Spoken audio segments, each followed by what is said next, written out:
Share and subscribe करें ने। दोस्तों का एक समूह भूतों की कहानियों की एक रात के लिए इकट्ठा हुआ। बाहर तेज हवा चल रही थी, खिड़कियां हिल रही थीं और दीवारों पर भयानक छाया पड़ रही थी। वे एक साथ इकट्ठा हो गए, उनकी आंखें प्रत्याशा से चौड़ी हो गईं, जैसे ही जेकब, मास्टर कहानीकार, एक ऐसी कहानी साझा करने के लिए तैयार हुए जो उनकी रीढ़ को ठंडा कर देगी। जेकब ने अपनी कहानी एक रोमांचक परिचय के साथ शुरू की।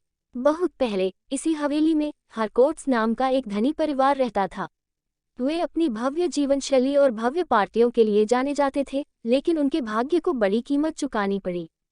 उन्होंने आगे कहा, किंवदंती है कि परिवार के मुखिया सैमुअल हरकोर्ट ने एक अंधेरे और द्वेषपूर्ण भावना के साथ एक समझौता किया था। अपार धन और शक्ति के बदले में सैमुअल 30 वर्षों के बाद अपनी आत्मा की पेशकश करने के लिए सहमत हुए। जैसे ही दोस्तों की घबराहट भरी निगाहें एक दूसरे पर पड़ी, कमरे में सांसें भर गईं।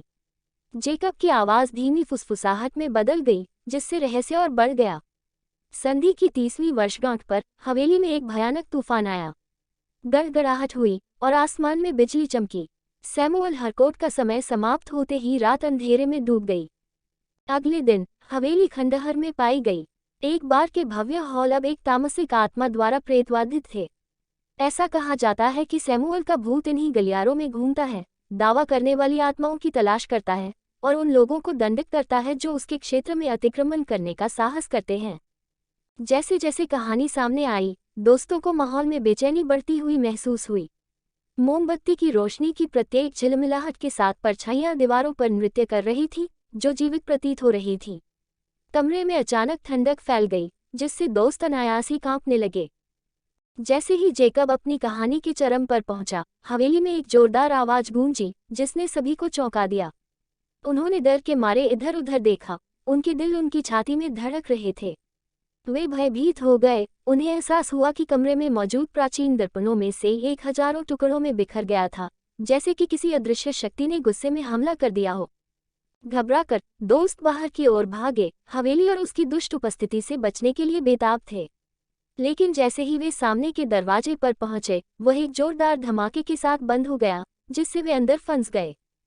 जैसे ही वे अपने चारों ओर फैले अंधकार का सामना करने लगे तो भय ने उनके दिलों को जकड़ लिया। हवा में फुसफुसाहट गूंजने लगी, जिसमें एक भयावह संदेश था, कोई भी इस जगह को जीवित नहीं छोड़ेगा। हर गुजरते पल के साथ हवेली जीवंत होती नजर आ रही थी। दरवाजे अपने आप चरमराने लगे और गलियारों में प्रेत पदचाप गूंजने लगे। दोस्त एक दूसरे से लिपट गए, उनके कांपते हाथ मजबूती से जुड़ गए, एक दूसरे से सांत्वना और ताकत की तलाश कर रहे थे। जैसे जैसे रात बीतती गई, उनका साहस कम होता गया और सैमुअल हरकोर्ट की प्रतिशोधी भावना उन पर हावी होती गई। लेकिन जब सारी उम्मीदें खत्म हो गईं, तभी अंधेरे से एक आवाज उभरी, स्पष्ट और आधिकारिक। सैमुअल हरकोर्ट, आपका समय समाप्त हो गया है। इन निर्दोष आत्माओं को रिहा करो और उन छायाओं में लौट जाओ जहां से तुम आए थे। आवाज हवेली की देखभाल करने वाली एक बुजुर्ग महिला श्रीमती हॉथोर्न की थी। उसके हाथों में चमड़े से बंधी एक पुरानी किताब थी। उसने एक मंत्र का पाठ किया, उसकी आवाज अराजकता से ऊपर उठ गई और एक शानदार रोशनी ने कमरे को रोशन कर दिया, जिससे अंधेरा दूर हो गया। जब रोशनी कम हुई तो दोस्तों ने खुद को हवेली के बाहर खड़ा पाया। सुबह का सूरज धीरे धीरे क्षितिज पर उग रहा था। वे श्रीमती हॉथोर्न को धन्यवाद देने के लिए मुड़े, लेकिन वह केवल किताब छोड़कर गायब हो गई थी।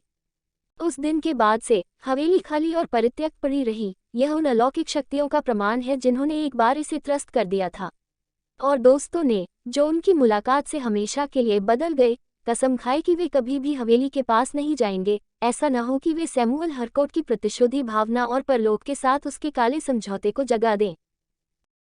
शेयर एंड सब्सक्राइब करें ने।